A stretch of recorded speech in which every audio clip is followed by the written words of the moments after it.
Hello and welcome to the VMTV pod. Another weekend of Six Nations just upon us, Alan. Alan, the big news: Michael Lowry set to make his debut on Sunday for Ireland against Italy. Big moment for him and his family, isn't it? Yeah, it is. It's a lovely moment for Michael Lowry. I think he deserves it. He's had a brilliant season, shown an incredible amount of maturity and development.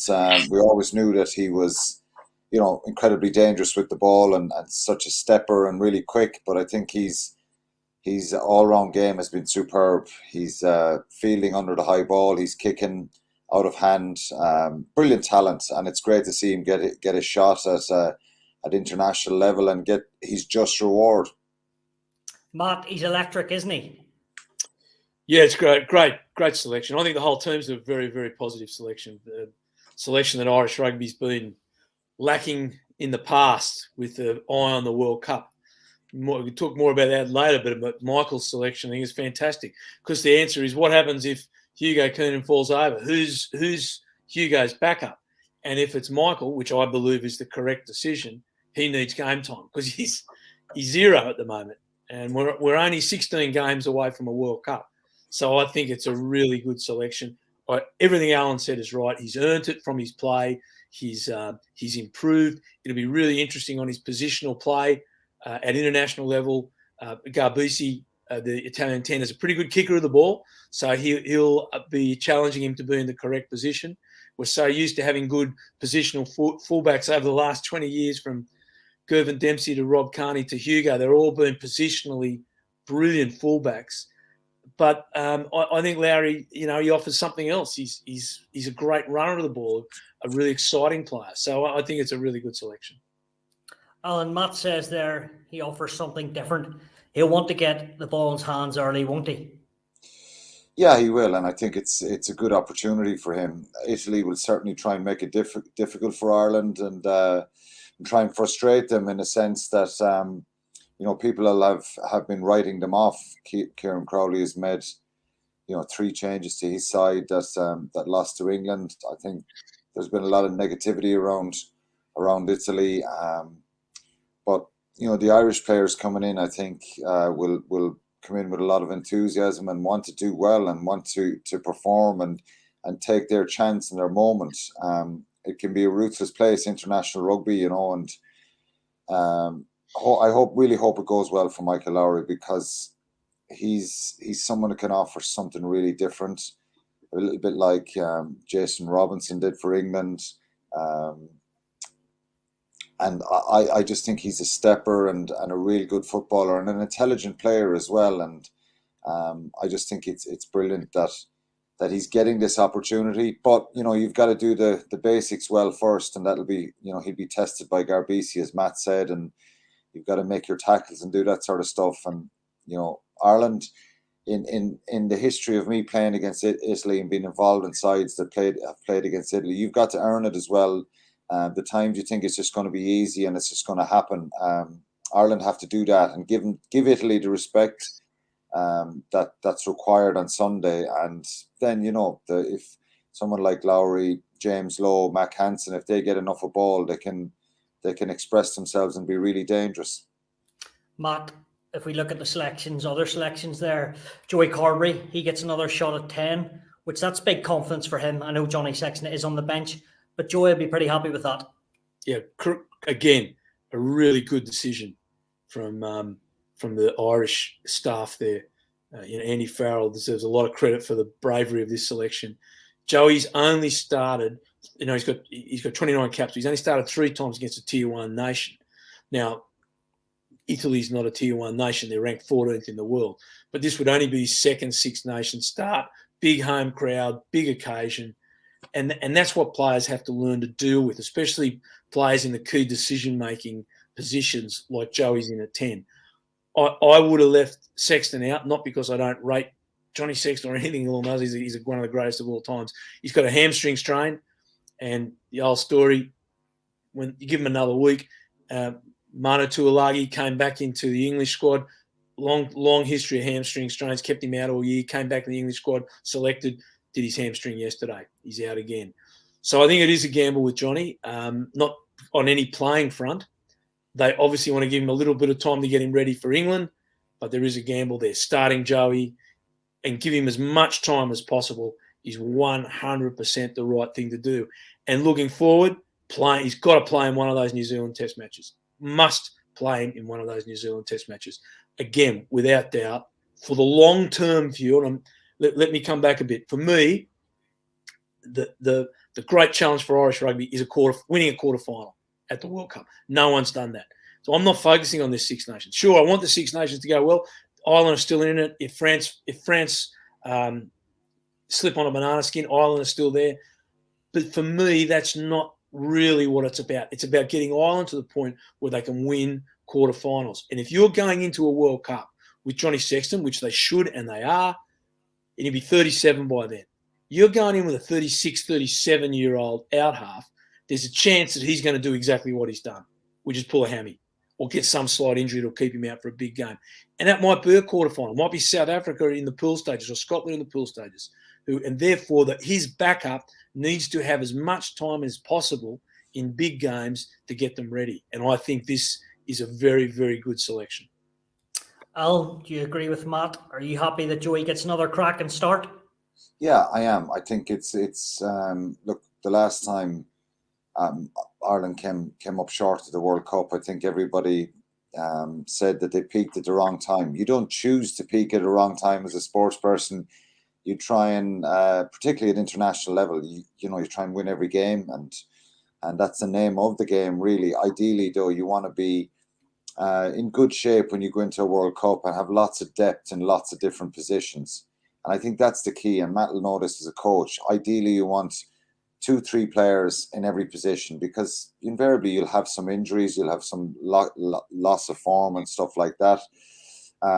Certain players can give you an ability to change the way you want to play.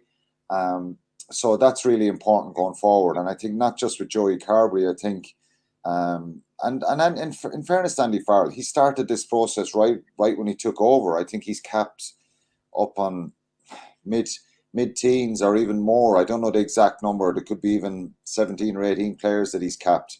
Not all of them will be involved at the weekend or involved in New Zealand or November Internationals or the next World Cup, but he's tried to give lots of opportunities to players, and we've seen a change in the way they've played.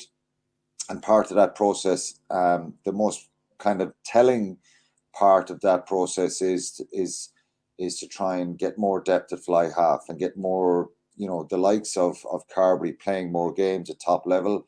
We know he's very talented, but we just haven't seen enough of him consistently at that level. Jack Carty has shown a lot of good form this year as well. And there's a number of others, the Byrne brothers, and I think, Ben Healy, maybe Jack Crowley, these players who may put their hand up in the next time is kind of running out for them. So I think Carbery is someone that Ireland really need to be ready for a World Cup and perform if he needs to start in a big game. I'm delighted, and I think it's brilliant. The longer Sexton goes on, great, that's fantastic. But we've always spoken about the gap between Johnny Sexton and Conor Murray, those two players who were so pivotal for so many years. The people behind them, that gap wasn't being closed enough. So this will benefit him again, and I hope that everybody would hope that he has a really good performance, an energetic performance, and he controls the game well for Ireland. We know he's very talented and he can move the ball, but just controlling the game for Ireland and being rock solid defensively. Yeah, indeed. Matt, another person who gets a shot is James Lowe. I know you've been critical in the past about his defence, but are you happy to see him get another chance? I am, Stu. And to be fair to James, when I was critical of him was, two Six Nations ago, he's come back and been given another opportunity. Andy Farrell's very good like that. And James Lowe didn't let him down. James Lowe showed that he's improved. He understands the difference between club and international rugby much better. His defence improved. The big quality that James Lowe brings to this Irish side is a giant left boot on the left wing. And that allows them to exit their 22, get out of their territory, not by box kicking. Thank God. The box kick, and we've seen the box kicks drop off dramatically since November, and that's a great thing. I know we all agree on that. But James Lowe is that left boot, and people might that perhaps don't observe the game as closely wouldn't understand how important that is. He's got a boot that goes 60 metres, but he's a left footer on that left wing, and that's really important. You go back, right back to the time of Dennis Hickey, great left boot on that wing. Jacob Stockdale, great left boot on that wing. And Mac Hansen, to me, is a right winger. I got to say it, because he hasn't got a left boot. So what? Again, another smart play. You bring James Lowe in. He deserves his other shot. He works off his wing. You move Mac Hansen to the right wing, which I think is his right position. And all of a sudden he sends a message out to all the other right wingers. You got to work hard because there's a new kid in town. So he's creating competition within his team, which I think is a really smart thing from a coach. The other thing he has now, he's got two wingers that don't stay on the wing. They're workers. They get off and they're running around from the blind wing, getting involved, offloading, doing passes. We saw Mac Hansen create a great try for Gary Ringrose against Wales, coming off his left wing, being a blind winger, coming in, being an extra man. And we know James Lowe's offloading, coming in off the left wing is really important. So he's got a back three now with Larry in there that are workaholics, that are attackers, and are putting competition in amongst the other back three players. Again, lots of kudos to the selectors for doing that. Correct decision in the long term, and in the short term, I think it's a really smart play as well. Yeah, Alan, going forward, James Lowe, he's hard to beat, isn't he? Yeah, he is. I think he's, what we saw in November was all that energy and enthusiasm that we know he can bring, and that he brought very, very regularly for Leinster in the last couple of seasons. But, the defensive issues he had last year, it wasn't down to James not being physical or not wanting to make tackles, because he is a very physical player. Just a little bit of timing, some decision making. And I think he's obviously tried to sort that out with Simon Easterby, who's the defence coach with Ireland. And to have him come back in the team, that left boot as well is very important. So he got a brilliant try last week for Leinster. And there's now a little bit of depth in that those back three positions. Andrew Conway and Keith Earls played lots of games there for the last number of years. Jordan Larmour is someone who I'd love to see. I would have liked to have seen him back involved as well, because I still think he's a big future in an Irish jersey. But, Hansen and Lowe, they're footballers. Matt said it, and more footballers you can get in your team, the better. You can put variety in your game then, and they're hard guys to analyse, and I think that's really important for Ireland, to give us that kind of footballing ability out in the wings, and they're both try scorers as well. So it's an exciting back three with Lowry there as well, if they get enough of quality possession, and obviously coming in off their wings and adding options inside and outside of Carberry will be really important as well. Yeah, it will indeed. Matt, this Italian team, obviously in transition. Ireland probably will win. What do you make of them in general, Matt? Oh, Stu, it's hard to be positive about them, isn't it? They haven't been good in this championship. They haven't been good for a long time. But I don't want to get into the whole battle about South Africa, because I'm totally against it. Imagine if this was South Africa this week and it was an away game. Ireland would be going to Pretoria or Johannesburg, which is 5,000 feet altitude. So the air oxygen is much thinner there. It's much harder to come from sea level to altitude. And it's summer. So 32, 33 degrees, 80% humidity. Like, if South Africa come in and replace Italy, Ireland, Scotland and Wales will be condemning themselves to maybe not winning a championship for another 10, maybe longer years, because it's so hard to win in Africa. It is so hard. Now, there'll be some games down at sea level, but it would just be a nightmare. So we have to persevere with the Italians. Now, tonight, their under-21s are playing. Their under-20s, I'm sorry, those are the old days. The under-20s are playing down in Cork. And they'll go pretty close with Ireland. They beat England the other day. They've got two of their under-20s up in the national squad. 50% of their national squad is aged between 19 and 23.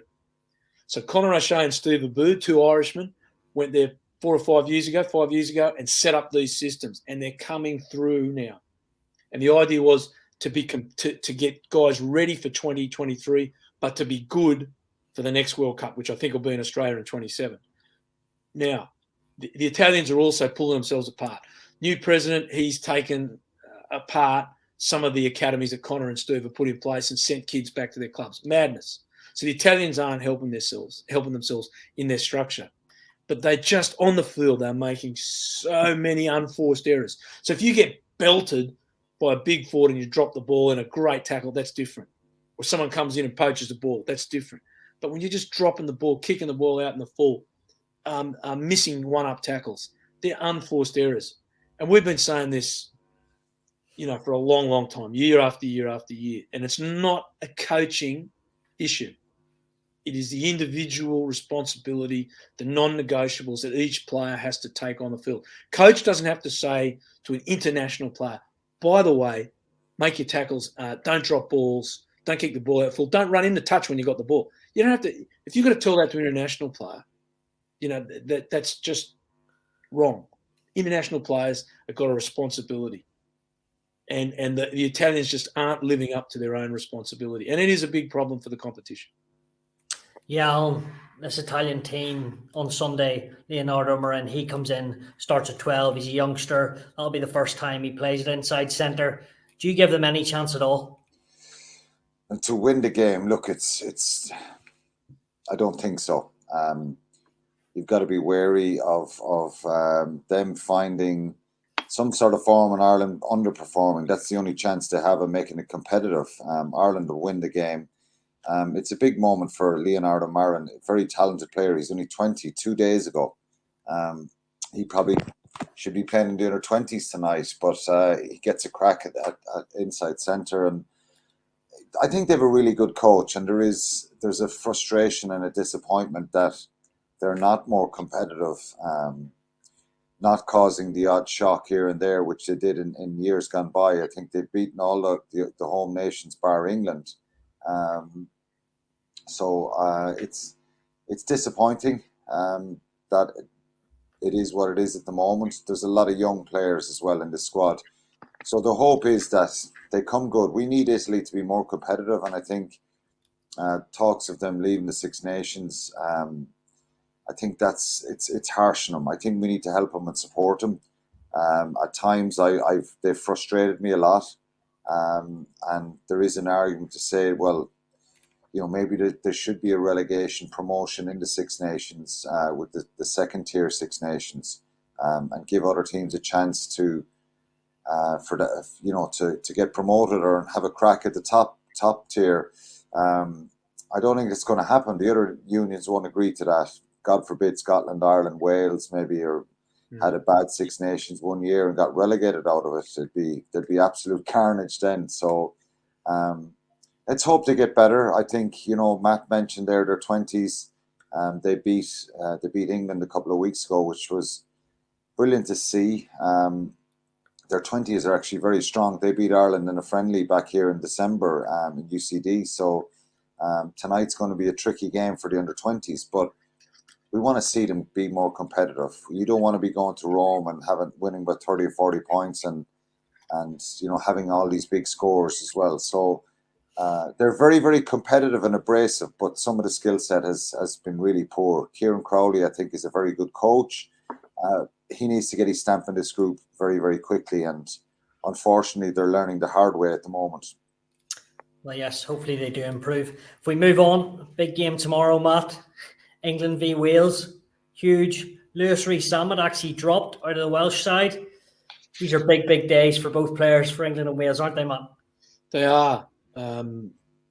Wales are Twickenham.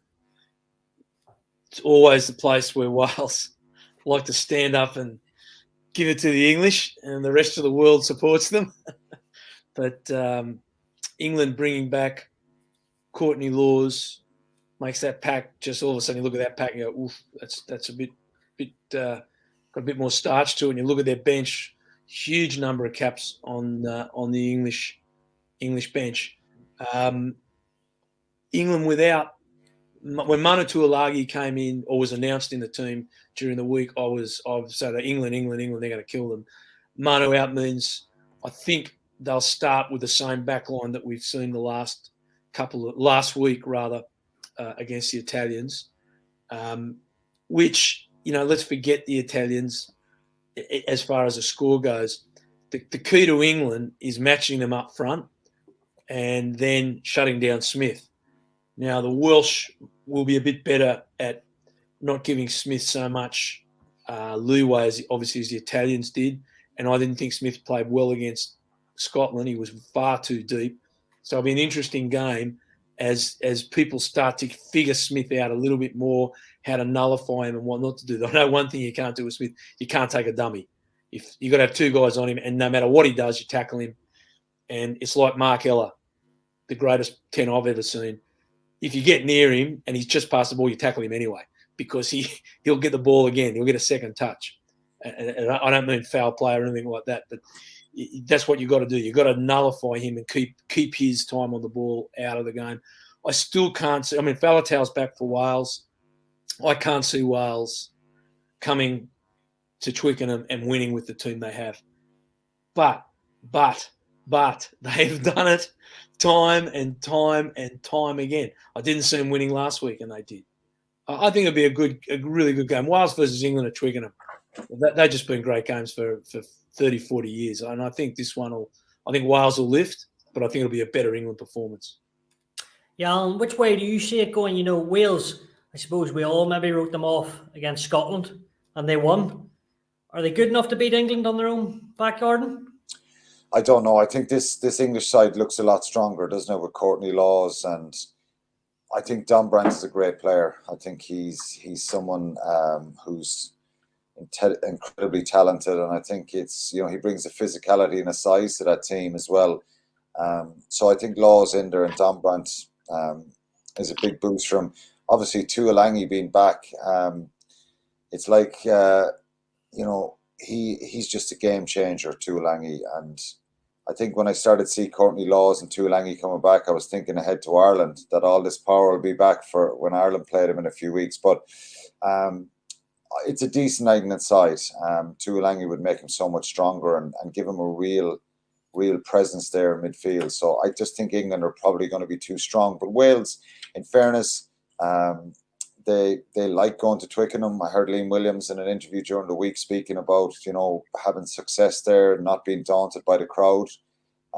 It's a couple of hours up the road for Wales, and they like playing there, and they kind of enjoy that atmosphere, and they've had success there. A lot of the Welsh players have won there on a couple of occasions. So, but I just think if to beat England in Twickenham, you've got to have you've got to have pretty complete performance. You've got to be on the front foot right across the board, and I just don't think this Welsh side can do that. They're talented players. I think Faletau coming back in is a boost for them, but Nick Owen Watkin, Nick Tompkins in the centre, they're good players. I just don't know if they're good enough to really trouble England. We may be wrong. They defy the odds at times, and they're collective at times. And that's been the big success of when they put on that Welsh jersey, is the collective effort that they can, the real desire and passion that they bring into that jersey. But on paper, I think England are both sides lost their opening fixture, so it's kind of hard to judge them. I think Wales, obviously, getting that result against Scotland, they dogged it out. They were very direct and physical, and it was very impressive to see that reaction after being well beaten by Ireland. They had a lot of issues in that Irish game. One of the areas that they improved on was the breakdown. It was poor in Dublin, and they've got to get it right here because Tom Curry, for me, is a wonderful player, and he can cause all sorts of problems. But on paper, it probably looks like England are going to win this one. Yeah, Matt, it's quite fascinating. It's only the sixth time in the championship that two players in the same club will captain different countries. So Dan Biggar for Wales and Courtney Laws for England. Yeah, that's an amazing statistic, isn't it? Two Northampton boys. I wouldn't have wouldn't have known that. If you look at the history of the Six Nations, it does throw up a lot of very strange statistics. Back in the 30s and things like that, when you go through the history books, some of the stuff that's thrown up there. There was in the last Grand Slam that Scotland won was 1924, and the captain of the 1927 Waratahs, Johnny Wallace, was in the centres that day because he went and did a degree at Oxford, and the whole three-quarter line were from Oxford University and went and played for Scotland and won it. So that there's all these wonderful bits of trivia from it. But look, I'm with Quinny. You just can't see Wales coming back. Like, Wales was smashed in the first game by Ireland. England weren't. They should have beaten Scotland. England should be going into this 2-0, and they're not. But I still think they'll be far too good, even with that little piece of history coming out of Northampton. Yeah. Alan, a quick word on Alex Cuthbert. He'll get his 50th cap for Wales. He's come back, from being really down in the dumps, so that's good to see, isn't it? Yeah, it is. It's great, and I love to see that. You write players off. He was a British and Irish line in 2013, I think, and he's achieved a lot. Hit the ground at incredible pace when he made his debut for Wales, and scoring tries freely all the time. Had that blip in his career, went down to Exeter, kind of rejuvenated himself, and it's great to see. I love to see that in sport. I love to see players coming back, defying the odds. We're all probably guilty at times of writing people off, and that's the challenge for players. So it's a great moment for him to finally get there, get those 50 caps, and he's doing really well in a weakened Welsh side, and it's not weakened in the back three. I think we know where the experience is an awful lot of it is up front that they're missing, but it's brilliant for him to get the opportunity to run out, and he'd probably prefer to be doing it in Cardiff, but still, he's a great player, Alex Cuthbert, and I love the fact that he's improved his game and got back into the Welsh side. Yeah, indeed. Well, the final game we need to look at this weekend, Matt, your old team, Scotland, France. What about that game there? Scotland didn't deliver against Wales. You did say when you back them, they don't win, and that you got it right. Wow. Every time I say something about Scotland, I get trolled. So doesn't matter what I say, I'll just get let's just keep going and expect it. Again, I said that was the last game for Scotland against Wales was a pivotal match for them. And the fact that they played so poorly, I've got to say Finn Russell getting sin-binned right at the end of the match, their leadership was really poor, really, really poor on the field. They should have won that game going away, but that's what they've done. They're up and down and up and down and up and down, and this has been not for 6 months. This has been for 4 or 5 years. And what's frustrating, and all the trolls out there, if you can listen to what I'm saying, it's the best Scottish side there's been since they won it in '99. This is a very good, on paper, very good Scottish side. They've got a few injuries up front this week, which has significantly weakened them. But you don't know what they're going to do week to week. They don't know what they're going to do week to week. So how the hell do we know what they're going to do week to week? What I will say, it is a very good French side. It's a very stable French side. He's brought Dante back in at 12. He's recovered from his injury. That is a very powerful French side. The only strange one is Moefana to the wing. Valère is out injured, and he's moved Moefana, who's a centre, onto the wing. But he's done that before. He played Gael Fickou on the wing there. I think it was last year. But that is the other thing is six French forwards on the bench against Ireland. It's a stat we haven't been able to get out there much. 65% of French possession against Ireland was used either off 9 or pick and go. Now that's an amazing statistic. We thought it was going to be a battle of the backlines. It wasn't. It was a forwards up front thumping it out. And I think France are going to do the same thing. They're going to go route 1, off 9, off 10. They will use their backs. Of course, they've got a brilliant back line. But this is going to be the forwards bashing up Scotland. And the Scottish tight five, I think they've got about 150 caps or something, and the French tight five are upwards of 300. They're outweighed by about 15 kilos, I think it was, 5 kilos a man. So I think that the Scottish Type 5, in particular, second row, Skinner and Gilchrist, if Scotland have got a chance, they've got to stand up, because the French forwards are just so powerful, which they proved against Ireland, and they've also proved they don't have to play the airy fairy glamorous rock star way. They can get in there and just get in clinches and punch short jabs to you and just knock you out after about 40 or 50 of these short jabs, which the forwards are going to do. Again, I mean, who could back Scotland with any confidence? You just can't.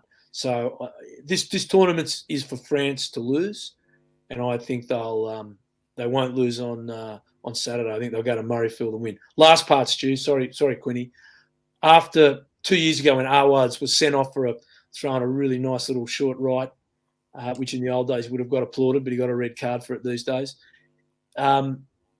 That loss has really hurt the French. And Quinny, you're in a team. Certain losses really hurt you. They stick with you for years and years. That game, and you think, God, how do we lose that? And you get in old age, and you go, oh, how do we lose that? That is that game for France. How they lost that game. That's that game for this group, and they're going there for revenge. And everyone says that's silly. That's all that. Let me tell you, when you're going somewhere to get square, that's a powerful motivation, and France are going to Murrayfield to get square. Quinny, I must ask you there: does Matt deserve to get trolled, or is he good for it? And of course, he deserves to get trolled.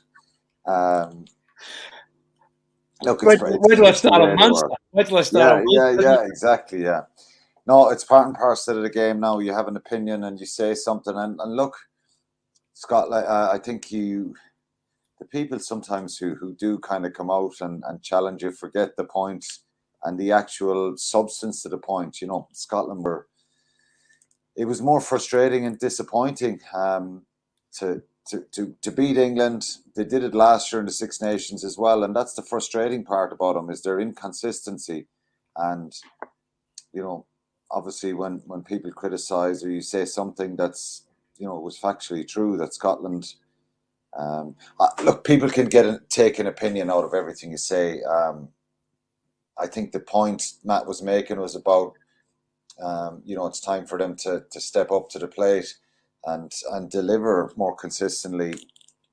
I'm sure Scottish fans, the trolls who were onto him we're all Scottish and we're having a pop off him for that criticism. And look, Scotland were really disappointing against Wales, and I think that was a game that to take that next step, they needed to go there and just grind out a win whatever way possible, and they came up short. Will they win tomorrow against France? I give them a great chance. I think there's going to be a reaction. You know, they'll have that fear factor about France. If you stand off them, if you let them play, if you allow them dominate, they can really hurt you. But so I think Scotland have a really good chance tomorrow. It's a very good side. I think Fagerson's a loss at number 8. I thought he was brilliant against England. Rory Darge comes into the back row as well. Jamie Ritchie is not there. So 2 of the starting back row are gone. Will they be able to cope with that French power? Will they be able to impose their own game? I think that's the key for them tomorrow. And Matt mentioned it, the game 2 years ago when Mohamed Hawass was sent off for a punch. I think Scotland won 28-17 in that game. If they can get a good start and you can get a bit of Finn Russell magic or Stuart Hogg magic, I think they can frustrate France. And they did it last year in Paris, didn't they? They shocked everyone by beating France. What a brilliant performance that was. It'll be about holding on to the ball, keeping the ball, playing with tempo, and you know, keeping their discipline and making sure that, you know, Dupont and Intimac don't have a big influence in the game, which is easier said than done. Alan, I want to stay with you there because you mentioned him as a former back row. Rory Darge, he gets a first Six Nations start. He is light, but he's a great poacher. What have you made of him, and does he deserve his chance? Yeah, he does. I think I've heard him being talked up for a long time. I think he's incredibly mobile. And we've seen a few new ones, haven't we, this year? Tane Basham for Wales has been brilliant. Rory Dart's a very exciting player. Quick, good at the breakdown, really athletic. And that's the way all these modern guys are, these modern back row forwards. So it's a great opportunity for him. But you're coming up against a powerful French back row, Aldred, Cross, and Jelange. They're really, really good players. They're experienced players that in the last couple of years, I know they don't have a huge number of caps, but they're the kind of mainstays for the last 2 years in this French side, really influential players. So Hamish Watson and Mangus Bradbury and Rory Darge, they've got to collectively as a unit really go after the French, put in impact tackles, make it a nightmare for Dupont at the breakdown, for Scotland to have a chance. But it's a great opportunity for him. And, to be getting this start at home is obviously more beneficial. They'll want the Scottish crowd behind them, and, they can get their Six Nations back on track and do Ireland a favour as well tomorrow by beating France. Yeah, hopefully. Matt, I think you mentioned it before. This French team, a lot different to the one that lost at Murrayfield 2 years ago, isn't it? Oh, very much so, Stu.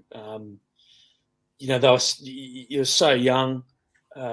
Many of those players, they're only just out of under 20s, whereas now, that they've got a lot. Even though the caps aren't huge, as Alan just said, the cap numbers aren't huge in number of players. This is their third Six Nations championship really since the revolution that Fabien Galtier brought in with the coaching. So that one we're talking about, where Awas was sent off, that was their first Six Nations. So they've had that. They've had tours to Australia where they brought down a lot of younger players, which Jaminet, the fullback, was discovered on, and so on. These guys got their opportunity, and Fabien Galtier has kept the core of that group together now since November. So they're up to about game 5. This will be game 6, where they've all been together roughly the same. There's been 1 or 2 changes for injury, but they're building confidence in each other. They're building belief, and they also got purpose. And Alan, I tell you, anyone that's been in the Six Nations, remember the great Finlay Calder, the great Scottish back row, captain of the 1989 Lions, chatting with him once with some of our new caps when I was coaching Scotland. And he's such a lovely, understated man. He said to these guys who were getting their first cap the next day against Wales, he said, "Oh, don't worry." He said, "I don't even remember my first 5 caps. I can't recall any of them. You just get out and have some fun." Meaning it's going to take you 5 or 6 games to get your confidence in that arena, to feel that you belong, to not be intimidated by all the way your senses are assailed at a test match. And people forget what the environment does. Great players are comfortable in that, and great teams are comfortable in it. And I think this French team is really moving on. I'm one of the only ones that said I think they can win a Grand Slam. That's going to be hard, but I think this is potentially a really great French team. They're not there yet, but I think the steps in their process have been so good that they can go all the way this year. Quinny's right. This is their French banana skin. I just think the pain from the last time we're there is still so close to the surface and been mentioned by the team so much. I don't think they're going to let this opportunity slip. Yeah, they do look good, Matt. Good and powerful as well, but we shall see how they get on at Murrayfield. Lads, as usual, favourite time. Plenty of trolling, no doubt. Predictions, Alan? I'm going to go Scotland, England, and Ireland. Quinny, straight in. And Matt, go on. No. I'm going against my old mate there. I think it's the first time we've been against each other. I think France will win tomorrow. England will win. And Ireland will win with a bonus point and plenty. Great stuff, men. Well, it all starts tomorrow as Scotland go up against France, 1:30 on Virgin Media 1. Thanks for listening, and cheers, men, as always. Cheers. Thanks, Joe.